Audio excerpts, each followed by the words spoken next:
Sadisnya pelaku habisi Haji Sahroni dan keluarganya di Pauman Indramayu, pakai pipa besi. Kasus pembunuhan berencana terhadap satu keluarga di Indramayu yang menggemparkan publik akhirnya terungkap. Korban pembunuhan itu adalah Haji Sahroni dan anak cucunya. Total korban meninggal mencapai 5 orang. Semuanya dikubur dalam satu lubang di belakang rumah mereka. Identitas korban tewas dikubur di bawah pohon nangka di Indramayu. Haji Sahroni, 70, ayah.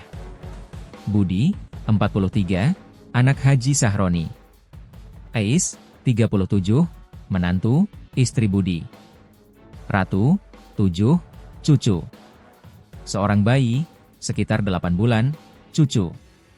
Aksi keji pembunuhan di Kelurahan Pauman Indramayu, Jawa Barat ini didasari dendam karena persoalan uang sewa mobil senilai Rp750.000.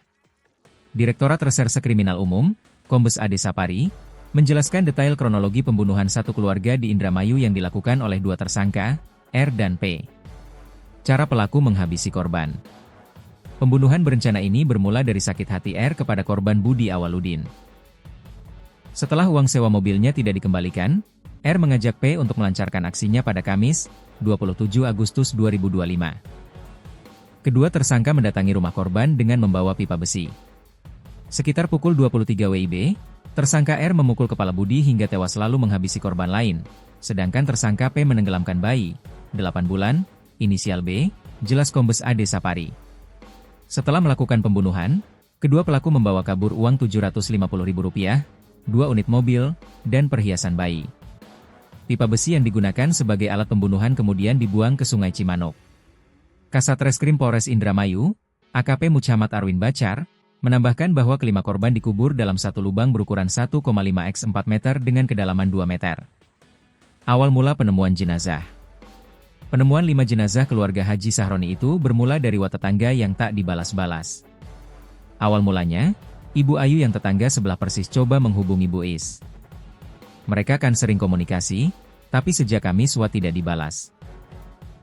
Beberapa hari tetap nggak ada respons, rumah juga terlihat sepi tanpa aktivitas, ujar tetangga korban, Sohib saat ditemui di lokasi, Selasa, 2 September 2025. Ais adalah salah satu korban tewas. Kecurigaan semakin menguat ketika Ibu Ayu bersama Ibu Emma, kerabat keluarga Sahroni, mendapati pintu rumah terkunci rapat dari dalam. Warga pun berinisiatif mendobrak pintu pada Senin, 1 September 2025, sore sekitar pukul 17.30 waktu Indonesia Barat. Pas didobrak, rumahnya sepi tapi rapi, nggak berantakan. Tapi Ibu Emma mencium bau busuk dari arah samping halaman, dekat pohon nangka. Saat dicek, kelihatan kaki manusia dari dalam tanah, ucapnya. Menurutnya, jasad pertama yang terlihat adalah Haji Sahroni. Penemuan itu langsung dilaporkan ke polisi. Jam 19.30 WIB sudah ramai, polisi datang dan melakukan penggalian. Yang nemuin jasad lain itu polisi, tapi informasinya semua masih satu lubang, jelas dia.